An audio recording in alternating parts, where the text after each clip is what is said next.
안녕하세요. 저는 올해 33살 여성입니다. 결혼 생활 4년을 채우고 다들 짐작하셨겠지만 지금은 전 남편과 이혼했습니다. 결혼할 때부터 딩크를 원했기 때문에 아이는 없습니다. 결혼 전에는 중소기업에 다니고 있었지만 남편이 자기는 결혼하면 자기가 돈 벌고 여자는 집에서 내조하게 하고 싶다면서 자기 일하는 지역으로 오라며 전업주부를 하라고 했어요. 저는 제 경력을 유지하고 싶었지만 그 사람은 아내가 일하면 남편이 직장을 어떻게 다니냐고 상화여서 전업주부가 됐었습니다. 일을 손에서 놓은 지 한참이다 보니 아직은 많이 힘든 게 사실이에요. 그렇다고 제 친정이 저를 옆에서 도와줄 만한 형편이 안 되거든요. 제 힘으로 일어서야 한다는 게 힘들지만 열심히 살고 있습니다. 제가 이혼하게 된 건 남편과 시어머니 때문입니다. 여기까지 들으시면 쓰레기 같은 남편과 못된 시어머니 사연이구나 하실 수도 있는데요. 결론부터 말하자면 시어머니 때문에 이혼한 게 아니고 시어머니 덕분에 이혼을 했답니다. 세상에는 며느리를 괴롭히는 나쁜 시어머니가 더 많긴 하지만 제 전 시어머니는 좀 다르셨거든요. 제가 남편을 만나서 결혼하게 된 건 28살이었어요. 제 친구의 지인이었는데 결혼식에 참석한 절 본 후 계속 끈질기게 소개해달라고 해서 만나게 되었습니다. 처음 남편 인상은 뭐랄까 좀 남자답다고 해야 하나요? 좋게 말하면 리더십도 있고 남자다운 거지만 결혼해서 보니 그게 마냥 장점만은 아니었어요. 제 이상형하고는 다르게 우락부락하고 무섭게 생긴 외모였지만 너무나 자상하고 절 아껴주고 위해주는 마음에 저도 서서히 마음을 열었지만 결혼을 하고 싶어하는 그 사람은 저 없이는 안 된다고 너무 간절하게 원해서 시댁에 인사를 하러 갔습니다. 시댁에서는 별 반대는 없었습니다. 아니 오히려 너무 저한테 잘해주시고 시부모님도 시누이도 너무나 따뜻하고 다정한 사람이었기에 이런 시댁이면 정말 어른들과도 잘 지낼 수 있다고 생각하고 결혼을 결심하게 되었습니다. 제가 남자한테는 관심도 없는 줄만 알았다가 처음 남편을 소개해준다고 했을 때 저희 부모님 둘 다 깜짝 놀라셨습니다. 제가 남자 만날 주변 머리도 없어서 결혼도 못할 줄 아셨다고 했죠. 우리 부모님은 남편을 좋아하셨어요. 하나밖에 없는 딸이 데려온 신랑감이라면서요. 한 달에 2번 정도 친정에 가는데 항상 갈 때마다 친정엄마를 너무 잘 챙겨주는 남편 마음 씀씀이에 고마움을 느꼈고 나도 더욱더 시어른들에 잘해야지 생각하였답니다. 결혼하고 여행 가고 싶은 곳이나 제가 배우고 싶은 것도 하라고 하고 이해도 많이 해줘서 고마웠었어요. 저희 친정은 저 어릴 때부터 시집 갈 때까지는 아빠 사업이 잘 되었기 때문에 부족한 거 없이 자랐어요. 대학교 때 그 흔한 아르바이트 한 번 하지 않고 무난히 졸업했고 제가 미술을 전공해서 돈이 좀 많이 들었는데 고등학교 때도 아빠가 아낌없이 지원을 해주셨거든요. 부모님도 오래되긴 했지만 일산에 자가로 아파트를 가지고 계셨고 노후도 대비가 되어 있으셨어요. 결혼 당시에 제가 모은 돈은 현금으로 3천 정도 있었고 아빠가 조그만 아파트를 제 이름으로 해주신 게 있었어요. 비싼 집은 아니었고 그 당시 시가 4억 정도 하는 아파트였는데 제가 집을 해가는 대신 남편이 혼수와 결혼식 비용을 다 대기로 했었습니다. 그래서 저는 친정에서 집을 해주셨으니 부모님께 제가 모은 돈 3천을 감사의 의미로 부모님께 전부 드리고 결혼했어요. 예물 예단은 생략하기로 했는데 나중에 시어머니가 저를 부르시더니 현금으로 500만 원을 주시면서 많이 못 줘서 미안하다며 갖고 싶은 가방이나 보석 있으면 사라고 하셨죠. 시댁은 남편 위로 형이 한 분 계시고 시집간 시누이가 있는데 그때가 시누이 결혼한 지 얼마 안 되어서 현금이 많이 없으셨어요. 제가 그런 시댁 형편을 잘 아는지라 안 받으려고 한사코 거절했지만 어머니가 귀엽고 제 손에 쥐어주시면서 하신 말씀이 아직도 잊히질 않아요. 우리 아들이랑 결혼해줘서 고맙구나. 우리 아들이 좀 욱하고 급한 건 있어도 여자한테 손 찍어 먹거나 막대하는 일은 없을 거야. 우리 가족 되었으니까 나도 너를 딸처럼 생각하마. 너무 감사했죠. 예단도 안 했는데 어머니는 그런 거 필요 없다면서 제가 집에 해가는 거에 보태주지 못해 미안하다고 하셨어요. 아버지는 다른 보통의 그 나이대 어른들처럼 무뚝뚝하시고 표현을 잘하지 않는 성격이셨는데 결혼하고 겪어보니 남편의 집 역시 가부장적인 성향이 좀 강한 집이었어요. 결혼 후 첫 명절이라 추석 명절 전날 아침에 시댁에 갔더니 드라마에서나 볼 법한 전형적인 한국 10월드이긴 했어요.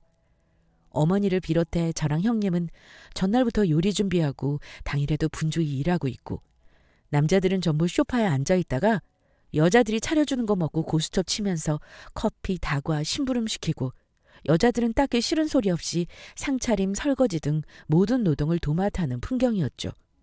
그러던 중에 시댁 작은 아버님이 저를 불러 물으시더라고요. 그래, 오늘 처음 시댁 명절에 와서 지내보니 소감이 어떠냐? 아마 우리 집은 이렇게나 화목하다는 걸 보여주고 싶어서 저한테 물으셨나 봐요. 근데 제가 얌전하고 말 없지만 또 할 말을 똑부러지게 하고 거짓말을 못하는 성격이거든요.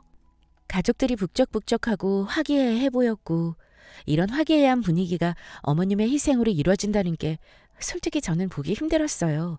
시 외가도 아닌 곳에서 고군분투하시는 걸 보니 하늘에서 어머님의 친아버지가 속상하실 것 같았고요. 그래서 전 저희 부모님이 속상하실까 봐 어머님과 똑같이는 절대 못할 것 같아요. 좋은 남편이라 생각한 사람과 결혼했는데 사실 좀 혼란스러운 날이네요. 화목함을 유지하기 위해 애쓰시는 어머님과 작은 어머님, 형님 노고가 대단하세요. 이렇게 말을 했습니다. 그랬더니 순간 정적이 흐르는 거예요. 아버님과 시댁 작은 아버님 얼굴이 당황해 하시는데 그 순간 옆에 계시던 어머님이랑 작은 어머님이 빵 터지시더라고요. 우리 형님은 고개를 숙이고 웃으시고요. 웃으면서 어머님이 하시는 말씀이 그래, 우리 며느님 말이 맞네요. 이제껏 이렇게 일하는 게 당연한 줄만 알았지. 우리 수고했다고 하는 소리 한번 못 들어봤는데 우리 며느리가 내 노고를 알아주니 기분이 좋네요. 하시면서 작은 어머님이랑 마주보고 웃으시는 겁니다. 거기 있는 남자들은 제 남편 포함해서 얼굴 표정이 말 안 해도 아시겠죠? 나중에 친정에 와서 이 일을 말했더니 친정어머니는 깜짝 놀라시면서 얘, 너 모난 돌이 청 맞는 거 몰라? 첫 명절에 시댁 가서 그런 소리를 하는 며느리가 어딨니 세상에. 사돈이 우리 엄청 욕했겠다. 이러시는 겁니다. 그래서 제가 아니요 엄마. 걱정 마세요. 나 친정 가는데 시어머니가 그러셨어. 이제 둘째 며느리까지 봤으니 자기도 집 제사도 좀 줄이고 아버지한테도 할 말은 할 거라고. 이제는 명절에 불필요한 거 없애고 여행도 다니실 거래. 제가 엄마를 안심시켜드렸지만 어머니는 그래도 다음에는 시댁 가서 말 조심하라면서 저한테 단단히 말씀하셨죠. 사실 그러고 나와서 남편은 저한테 한마디 하더라고요. 그냥 당신 생각에 그렇더라도 어른이 말씀하시는데 꼭 그렇게 말할 필요 있어? 다음부터는 그냥 좋게 좋게 넘어가자. 우리 형님도 가만히 있는데 당신 왜 그래? 내가 안 좋게 말씀드린 것도 아니고 그냥 느낀 걸 말한 것뿐이야. 솔직히 당신이랑 아버지 다들 먹느라 정신없어서 어머니랑 나한테는 뭐 먹으라는 소리도 안 하더라. 어떻게 그럴 수가 있어? 나한테 그런 소리 하지 말고 다음부터 가족들 모이면 당신도 일 좀 도와. 크게 다툰 건 아니었지만 남편도 보고 자란 게 그렇다 보니 제 생각을 이해하지는 못하더라고요. 어쨌든 저희 시댁은 그런 분위기이지만 다행히 오픈마인드인 어머니 덕에 제가 시댁 식구들 때문에 힘든 건 없었어요. 명절 때도 오전에 상치 오면 시누이가 오기도 전에 저보고 친정 가라면서 등을 떠미셨거든요. 설거지가 산더미인데 그걸 뒤로 하고 나오기가 죄송스러웠는데도 어머니가 저랑 남편을 내쫓다시피 하는 바람에 친정으로 가곤 했고요. 남편 역시 제 친정 부모님한테 되게 잘했어요. 결혼하고 초반까지는 저희 집에 가면 아빠랑 술도 마시고 자고 오기도 하고요. 둘이 술 마시면 우리 남편은 꼭 하는 말이 나중에 장인어른 돌아가시면 재산 우리한테 주실 거죠? 하는 말이었어요. 그럼 우리 아빠는 막 웃으시면서 그럼 내가 누구한테 주겠어? 우리 딸한테 다 주고 가야지. 혹여 자네 우리 딸 눈에 눈물 나게 하면 알지? 만약 그런 일 있으면 나는 우리 딸한테 주고 나머지는 전부 사회에 기부할 걸세. 이러셨습니다. 물론 농담이기도 했지만 솔직히 남편은 결혼 전 몰랐던 저희 집의 경제력을 알고 나서는 친정 부모한테 더 잘했던 것도 있어요. 제가 형제자매가 없다 보니 나중에는 자기 차지가 될 거라고 생각했나 보죠. 그런 모습이 제 눈에도 확연히 보였지만 그래도 저는 남편이 저를 사랑하는 마음이 더 크다고 생각했어요. 그런데 그렇게 평범하고 행복할 줄만 알았던 제 결혼 생활이 삐걱거리기 시작했습니다. 그게 친정아빠의 사업이 코로나로 직격탄을 맞으면서 휘청거리기 시작했기 때문인데요. 아빠가 무리하게 돈을 끌어 사업을 확정하셨는데 그게 원인이었던 것 같습니다. 게다가 주식 투자도 하고 계신다고 알고 있었는데 코로나 팬데믹이 오면서 엄청 폭락을 했나 봐요. 하루아침에 손해를 무지막지하게 보셨고 대출금을 갖고 손해를 감당하시느라 살고 계신 집을 울며 겨자 먹기로 파셔야 했어요. 안 그럼 집이 경매로 넘어가게 되었다면서요. 아빠는 버틸 때까지 버티다가 집이 넘어가면 그 집을 제가 낙찰받는 게 어떠냐고 하셨지만 그때 저는 집을 낙찰받을 만한 돈은 없었어요. 남편한테 생활비를 받아 쓰다 보니 모아놓은 돈도 없었고요. 힘들게 평생 일궈놓으신 재산인데 없어지는 건 참 한순간이더라고요. 부모님이 제가 걱정할까 봐 저한테 자세히 말은 안 하셨지만 얼마나 참담하셨을지 생각만 해도 너무 가슴이 아픕니다. 엄마 아빠가 힘드신데 제가 나몰라라 할 수는 없어서 매일 전화로 안부 묻고 신경 쓰고 또 찾아가서 일처리도 도와드리곤 했어요. 두 분이 이제 나이도 많으신데 새로운 일을 벌이시기보다는 집을 줄이더라도 최대한 갚는 돈을 없애는 게 중요할 것 같아 빚잔치 하면서 집을 결국 줄여 이사를 가게 되셨습니다. 그런데 제가 이때 부모님 때문에 속상해하고 힘든 걸 다 지켜본 남편은 저와 부모님을 걱정하기보다는 우리 부모님 재산이 없어지는 걸 엄청 탄식했어요. 주식 날린 거 아깝다면서 거의 화를 내듯이 저한테 말하더라고요. 장인어른 왜 그렇게 답답하신 거야? 그걸 다 주식에 넣어놓으면 어떡하냐고. 그럼 손절하지 말고 버티셨어야지. 제일 최저점에서 다 팔아버리시고 손해만 잔뜩 본 게 말이 되는 거야? 차라리 그 돈을 나를 주셨어야지. 그럼 내가 잘 굴렸을 텐데. 아이고 아까워 죽겠네. 이러면서 허공에 날린 돈을 너무 아까워했습니다. 그때 몇 억을 날린 사람이 저희 친정아빠 뿐이었겠어요? 다들 손해보고 난리도 아니었죠. 근데 남편은 그때가 기회라면서 돈이 있으면 지금 주식을 사야 하는 거라고 하더군요. 저도 그 말에는 동의를 합니다. 그런데 저는 날린 돈을 아까워하면서 저희 아빠에게 그 돈을 자기 안 줬다면서 서운해하는 남편이 미웠어요. 가뜩이나 지금 상황이 안 좋아서 두 분이 좁은 집으로 이사 가신 것도 마음 아픈데 자기가 도와줄 거 없냐 물어보진 못할 망정 그렇게 말을 하는 게 전 솔직히 서운했습니다. 그런데 더 문제는 저희 친정집이 가세가 기울면서 남편의 태도가 전과 달라졌다는 거였어요. 그전에는 친정에도 자주 가고 저한테도 다정하던 사람이 웬일인지 저를 무시하는 언사를 가끔 하기 시작했어요. 제가 친정 부모님 때문에 스트레스를 받으면서도 건강도 좀 안 좋아지고 집에만 있고 운동을 안 하다 보니 살이 좀 쪘는데 어느 날 저한테 그러는 겁니다. 당신 정말 착하고 성격도 좋지만 집에서 그렇게 푹 퍼져 있으니까 솔직히 이제 여자로 안 느껴져. 당신이 애를 낳은 것도 아닌데 너무한 거 아니야? 서로 맞는 취미도 없고 내가 술 먹는 것도 싫어하고 정말 좀 지친다. 남편이 이런 말을 하는데 솔직히 좀 충격이었어요. 그래도 저를 사랑해주는 사람이라고 생각했는데 어느 순간 부부관계도 뜸하더니 남편이 저를 그렇게 생각하고 있었던 건 몰랐었죠. 그래서 내가 지금 너무 나를 놓고 살았구나 싶은 생각에 자기 관리 좀 해야겠다는 생각을 했어요. 그런데 이상하게 남편이 주는 생활비를 받아 맛있는 걸 먹고 편하게 산다는 생각이 들수록 저는 친정 부모님 때문에 마음이 불편했어요.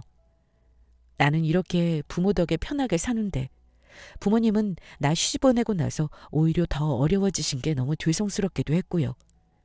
게다가 결혼할 때 저한테 집을 해주셨는데 저는 부모님 어려울 때 도움도 못 드려서 너무 죄송스럽더라고요. 그래서 남편이 저한테 생활비를 주면 저는 생활비를 아끼고 아껴 월 50만 원에서 80만 원 정도를 친정 부모님께 드렸습니다. 제가 형제가 없으니 더 마음이 안 좋더라고요. 돈을 드릴 때마다 엄마는 그러지 말라고 먹고 살 수 있다고 하셨고, 물론 두 분이 일을 하는 건 알고 있었고요. 하지만 그렇게라도 해야 제 마음이 편했어요. 남편 몰래 친정에 돈을 줄 수는 없는 거라 남편에게 말은 했습니다. 여보, 엄마 아빠 좀 안정되실 때까지만 내가 용돈을 좀 드리고 싶어. 당신이 생활비 주면 거기서 조금씩 드려도 될까? 내가 지금 생활비는 더 올려줄 수는 없으니까 그냥 주는 돈에서 당신이 쪼개서 드리도록 해. 나도 우리 부모님 용돈까지 드리려니 당신 생활비를 더 주는 건 힘들겠다. 솔직히 당신이 나한테만 너무 기대고 있으니까 나도 힘들어. 버는 돈은 한정돼 있는데 나도 부담스럽단 말이야. 남편은 친정에 생활비를 주는 건 알았다고 했지만 생활비는 더 주는 건 힘들다고 했어요. 돈이 없다는데 어쩌겠어요? 남편한테 생활비 받아 쓰는데 친정에 용돈 드리는 게 저도 좀 미안했기 때문에 더는 말하지 않았어요. 결혼할 때 저보고 일 관두라고 한 남편이 그 순간 그렇게 밉더라고요. 그때 우겨서 계속 일을 했어야 했는데 저도 너무 후회가 되더라고요. 그나마 남편이 돈을 잘 버니 다행이라면 다행이었죠. 그때 제가 든 생각이 부모님이 결혼 전에 해주신 제 아파트를 담보로 대출을 받아서 부모님을 도와드리고 싶었습니다. 사실 제 명의로 되어 있었기 때문에 남편 동의 없이도 대출을 받으려면 받을 수 있었어요. 하지만 대출을 받아도 갚아야 하는 게 또 문제인지라 남편에게 의견을 물어봐야 했습니다. 여보, 우리 집 말이야. 담보대출 3천 정도 받아서 부모님 좀 도와드리고 싶어. 지금 너무 힘드시니까 내가 대출 받고 당분간 이자 내는 것만 좀 도와주면 내가 일 구해서 그 다음부터는 갚으려고 하는데 어떨까? 그런데 남편은 제 말을 듣더니 대출 받아서 처가해주면 그 돈은 나중에 갚으실 수는 있어? 다 없어지는 돈이잖아. 근데 나보고 이자를 내달라고? 당신 대출 받으려면 그 돈 처가해 주지 말고 놔줘. 내가 주식해서 굴리게. 이러는 겁니다. 그러면서 옳다쿠 나고 대출을 해달라고. 그때부터 저를 졸라대는데 제가 더럽고 치사해서 그냥 대출 안 받겠다 했습니다. 우리 집 안 도와줘도 좋으니 그냥 대출 안 받고 말겠다고요. 그때 남편의 눈빛과 말을 잊을 수가 없네요. 그래? 처가에는 대출해준다면서 나한테는 싫다? 그래, 좋아. 당신 마음대로 해. 대신 나한테 돈 더 달라는 말이랑 당신 친정 도와달라는 말 앞으로 하지 마. 남편은 그 일이 있고 대놓고 저희 집에는 신경을 안 썼습니다. 그 후 친정아빠 생신이셔서 제가 간단히 외식하자고 남편한테 미리 며칠 전에 말해놓았는데 남편은 당일날 갑자기 바쁜 일이 생겼다면서 저보고 혼자 가라고 하더라고요. 서운했지만 일이 있다니 어쩔 수 없다고 생각했고요. 그리고 제가 기억하기론 그때부터 정말 사소한 대화에서 평온한 생활에 균열이 가기 시작했어요. 한 번은 아침에 남편한테 식사랑 후식으로 과일을 주는데 남편이 갑자기 냉장고를 뒤지더라고요. 뭐 하나 봤더니 한숨을 푹 쉬면서 냉장고가 이게 뭐냐고 하면서 과일 좀 넉넉히 사두지 하는 거예요. 저는 그때 매일 장보고 과일도 매일 사서 종류별로 다르게 주고 그랬는데 남편은 그 종류가 마음에 안 들었나 봐요. 자기가 생활비도 넉넉히 주는데 적어도 과일은 동시에 5종류 이상 있었으면 좋겠다고 이런 부탁쯤은 들어달라고요. 자기가 다른 게 먹고 싶어졌을 때 바로 손 뻗어서 과일을 고를 수 있는 상태였으면 좋겠대요. 그러면서 한숨 푹 쉬면서 나가버리더라고요. 그 뒤로 좀 더 신경 쓰고 그랬는데 남편이 점점 일정선을 넘는 것 같았습니다. 집에 늦게 들어와선 꼭 냉장고 문을 열어봐요. 그리고 이건 살 필요 있었어? 라며 얘기해요. 자기가 안 먹는 거 왜 이렇게 많이 샀냐는 뜻인데 그럼 뭐 저는 집에서 과일 안 먹나요? 내가 좋아하는 거잖아. 나 먹으려고 산 거야. 그랬더니 그건 알지만 그래도 이건 너무 많이 샀네. 이런 식으로 말했었어요. 딱 제가 먹는 것만 지적하는 거죠. 나중에 알고 보니까 카드 내역도 전부 남편한테 문자로 가고 있었고 매일 장 보는 거 아니까 본인 기준에 좀 많이 긁혔다 싶으면 냉장고를 확인한 거였어요. 그리고 남편은 그 즈음부터 돈을 더 벌어야 해서 주말 근무도 하고 일을 늘리겠다면서 며칠씩 출장도 가는 일이 많아지고 귀가 시간도 점점 늦어졌어요. 저는 생계를 책임지는 남편이 힘들 거란 생각에 그런 거에는 전혀 터치를 하지 않았습니다. 하지만 그 후 서로 자주 말다툼도 하게 되고 서로 얼굴만 봐도 기분 좋지 않은 날들이 많아지게 되었어요. 저는 아무리 그래도 설마 남편이 나를 두고 바람을 피우겠나라는 생각은 해본 적이 없는데 뜻하지 않게 남편이 여자가 있다는 걸 알게 되었습니다. 이 쓰레기 새끼는 친구의 여동생이랑 바람이 났었더라고요. 바람 피우는 중에 물론 낌새가 이상하긴 했지만 그 당시엔 전 알지 못했어요. 그 당시에는 왜 객관적이고 이성적이지 못했을까요? 왜 무당이 자기 아픔 못 본다고 한 건지 이해가 될 만큼 돌이켜보니 좀만 더 정신 차렸다면 더 의심하고 더 빨리 알아챘을 텐데 하고 후회했죠. 남편은 그 여자와 약 6개월간 썸 타고 바람을 폈어요. 그 기간 중에 여자랑 연락하는 걸 알게 된 저와 크게 싸우고 제가 연락을 끊으라 해서 그러겠다 약속했었지만 이름을 바꿔 저장해 연락을 이어가면서 저를 기만했었죠. 그때까지만 해도 저는 남편이 그 여자와 깊은 관계까지 간 건 몰랐고 여자와 연락을 길게 이어가는 것이 못마땅하고 부적절하다고 생각했기에 연락을 끊으라고 했던 거였어요. 그 여자랑 다시 한 번만 더 연락하면 당신 확실히 바람 피운 거라고 생각하고 부모님한테 다 말씀드릴 거야. 지금 이 정도 선에서 내가 알았을 때 정리해. 저는 최대한 이성적으로 남편에게 말하며 기회를 줬습니다. 남편은 오히려 저한테 바람이 아니라고 부인했어요. 그 여자애랑 바람은 아니야. 그냥 연락만 지속했던 거지. 절대 손 한 번 잡은 적도 없고 터치한 적도 없어. 단둘이 만난 적도 없고. 그래도 당신이 오해할 수 있어. 여자랑 연락을 지속한 건 내 잘못이야. 이런 일 앞으로 없도록 할게. 그래서 저는 그때까지도 선을 넘은 바람이었다는 걸 알지 못했어요. 그녀에게 마음이 있었구나라는 건 인지했지만요.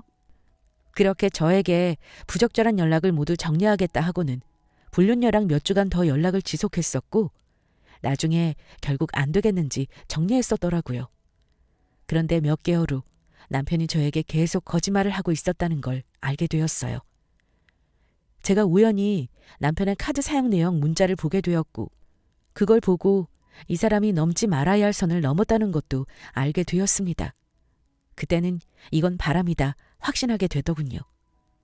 어떻게 그렇게 눈 하나 깜짝 안 하고 숨 쉬듯 저한테 거짓말을 할 수 있는지 배신감이 들었고 남편 얼굴을 볼 때마다 바람 피운 그 여자의 얼굴이 자꾸 떠올라 정상적인 생활이 힘들 정도였습니다. 제가 이혼을 요구했지만 남편이 용서를 구했습니다. 그 이후 절대 연락하지 않겠다 약속했죠. 결혼한 지 3년 차에 생겼던 일이고 아이도 없으니 용기 낼 수 있었지만 저는 정말 바보 같게도 그때 이혼하지 못했어요.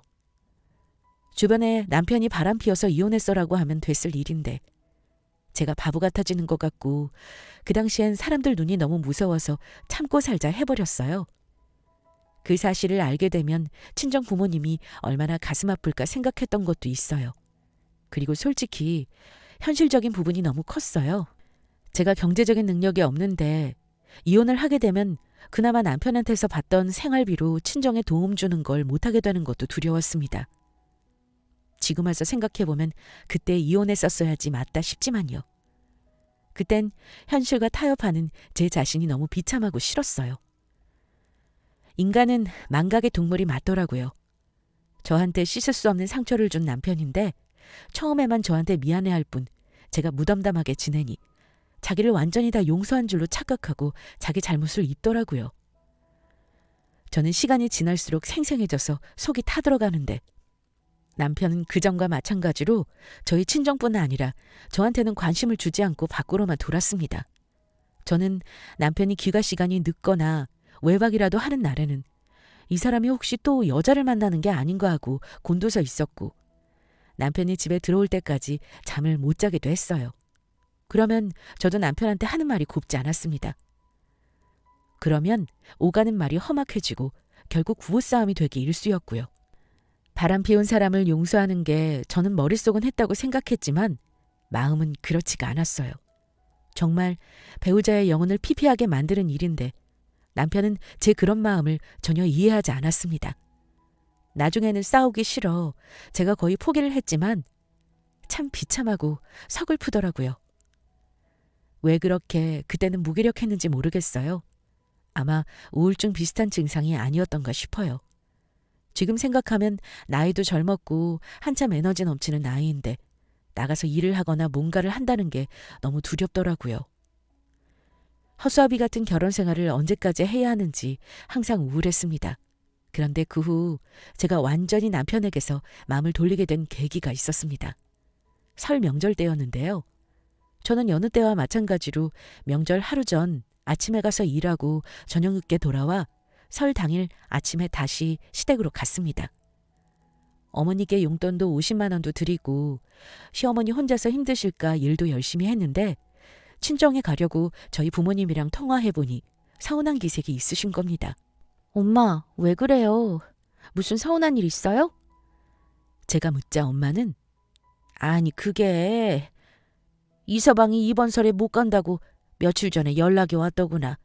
차 막히니까 설 당일에는 못 갈 것 같다고 말이야.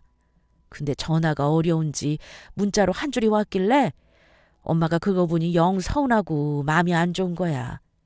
혹시 너희들 무슨 문제 있는 건 아니니? 그 말을 듣고 저는 남편한테 혹시 우리 부모님께 오늘 안 가겠다고 연락드렸냐고 물었습니다. 그랬더니 남편이 하는 말이 뭔 줄 아세요? 니네 집에 뭐하러 가? 뭐 좋은 걸 본다고. 네가 용돈 이미 드리잖아.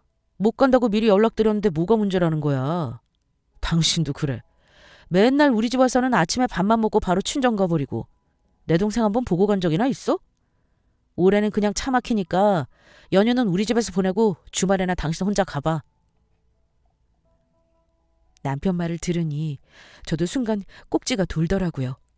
자주 얼굴도 못 보고 지금 두 분 다 상황도 안 좋은데 자주 찾아뵙지도 못하면서 명절 때 하루 안 간다니 그게 말이 되나 싶었어요. 엄마 아빠도 얼마나 사위한테 면이 없으셨을까 생각하니 답답하고 속이 상하더라고요. 그래서 저도 시부모님이 계신 자리지만 남편에게 쏘아붙였습니다. 우리 엄마 아빠가 당신을 얼마나 예뻐하셨는데 당신이 이렇게 무심해도 되는 거야? 아무리 가기 싫어도 자식된 도리는 해야지. 당신 안 간다고 나 혼자 친정 가면 우리 부모님이 얼마나 마음이 쓰이시겠어? 야, 솔직히 너네 집고서 가고 싶겠냐? 가봤자 좋은 소리도 안 나오고 죽는 소리만 하실 텐데 안 그래?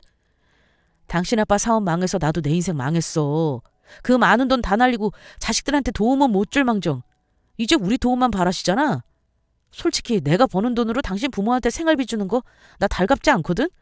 내가 그거 아무 소리 안 하고 당신하고 살아주는 것만도 감사한 줄 알아. 알겠어? 남편이 저한테 갖고 있던 속마음을 토해내는 걸 보는데 너무 억울하고 화가 나서 눈물이 나더라고요. 그 자리에서 주저앉아 엉엉 울고 있는데 남편이 저한테 어디서 오냐면서 나가서 너희 집 가서 울라고 저를 일으켜서 밀어내려고 하는 거예요. 그런데 그때 어머니가 갑자기 빗자루를 들고 오시더니 남편을 마구 때리셨어요. 야, 이놈의 자식아. 못된 놈 같으니라고. 내가 너 이렇게 하라고 가르치고 키웠냐? 응? 아이고, 이 나쁜 자식아. 어머니는 빗자루를 집어던지시고는 남편의 머리통을 후려치시더라고요. 남편이 황당한 얼굴로 엄마, 왜 나를 때리고 그러세요? 하고 머리통을 감싸쥐고 소리를 질렀습니다. 어머니는 야, 이 자식아. 너 한마디만 더 하면 내 자식 안 할 거니까 가만히 있어라. 응? 너 지금 네 와이프한테 그게 할 소리야? 내가 이제 사돈 얼굴을 어떻게 봐야 하나 모르겠다. 이 경우도 없는 놈아. 하시며 남편을 혼내셨고 남편은 에이 하고 욕을 내뱉고 집을 나가버렸습니다. 어머니는 울고 있는 저를 일으켜 세우셨어요. 그리고 저를 어머니 방으로 데리고 가서 앉으라고 하시고는 저를 진정시켜 주셨습니다. 한참 후 제가 울음이 좀 잦아들자 어머니가 말씀하셨어요. 얘 아가, 이제 좀 가라앉았니? 내 아들이 저렇게 말하는 놈인 줄 알았으면 내가 진즉에 혼내도 더 혼냈을 텐데 평소에도 저런 거야? 어머니 물음에 저는 아무 말도 하지 않았습니다. 어머니는 엄마도 예전에 명절 되면 친정에 너무 가고 싶었거든. 근데 그때 네 시아버지가 친척들 많다고 어딜 가냐고 하는 통에 한 번도 못 갔어. 그 후에도 엄마는 아버지 돌아가실 때까지 명절에 친정을 제 날짜에 가본 적이 없단다. 아까 너희들 싸우는 거 보는데 딱 그때 나를 보는 것 같아서 엄마가 마음이 아팠어. 이번 설에는 저놈이 저러니 어쩌겠니. 그냥 너 혼자라도 다녀오렴. 자, 이거 받고 엄마 갖다 드리고 부모님하고 오래간만에 나가서 맛있는 것도 사드리고 와. 어머니는 저한테 봉투를 건네셨습니다. 나중에 보니 현금이 100만 원이나 들어있었더라고요. 그리고 아가, 네가 정말 살기가 힘들면 이혼해도 된다. 엄마는 다 이해해.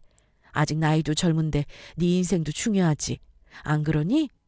우리 집에 시집와서 자꾸 네가 시들해지는 게 엄마 너무 마음 아파. 무슨 말인지 엄마 말 이해하겠니? 저는 어머니의 따뜻한 말을 듣고 참았던 눈물을 쏟아버렸습니다. 그리고 그동안 힘들었던 것, 특히 남편이 바람을 피웠다는 사실도 털어놓았습니다. 어머니, 실은 그이가 저 몰래 여자도 만났어요. 그냥 만난 게 아니고 저한테 연락 안 한다고 거짓말까지 하고는 갈 때까지 다 간 사이더라고요. 저 어떡해요, 어머니? 친정 부모님이 속상해 하실까봐 말 못했어요. 그리고 부모님들 실망하실까봐 그냥 저 혼자 감당하고 용서하려고 했는데 그게 쉽지가 않아요. 울면서 남편의 외도 사실을 털어놓자 어머니는 그래, 내가 어느 정도 눈치는 채고 있었어. 그놈이 하지 말아야 할 짓까지 너한테 했구나. 정말 미안하다. 사과는 아들놈이 해야 하는데 이 시어미가 하는 게 네 성에 안 찰 테지. 나는 괜찮으니까 너 하고 싶은 대로 해. 엄마는 아무 말 안 하고 지켜봐 줄 거야. 어머니 말씀에 저는 용기를 얻었어요. 남편의 엄마이지만 같은 여자로서 저를 이해해 주시는 거에 감사했습니다. 그리고 저는 혼자 친정으로 갔습니다. 가면서 이미 이혼 생각은 굳혔습니다. 아마 전부터 항상 언젠가는 내가 이혼하게 될 거라고 생각을 무의식적으로 하고 있었는지 이제는 이혼이라는 게 그전처럼 두렵고 창피하게 느껴지지 않았습니다. 용기가 필요한 일이지만 두려워할 필요 없다는 걸 깨닫게 된 거죠. 저는 친정 부모님께 가서 그간의 일을 모두 말씀드리고 이혼하겠다고 말했습니다. 엄마 아빠는 제 말을 듣고는 저보다 더 속상해 하셨어요. 가슴이 아팠지만 이혼할 마음을 먹은 이상 더 이상 감출 수만은 없었고요. 남편 외도 사실과 그간의 저를 무시했던 행동과 말을 다 털어놓았어요. 당연히 저희 엄마는 우셨고 아빠는 다 자기 잘못이라면서 본인 탓을 하시더라고요. 그래서 제가 그랬습니다. 아빠, 오히려 잘 된 것 같아요. 더 시간 지나서 늙은 다음에 알았으면 더 큰일이잖아. 지금이라도 남편 본 모습을 알았으니 빨리 정리하고 새 출발하는 게 다행이지 뭐. 저는 애써 부모님 앞에서 의연한 척 했습니다.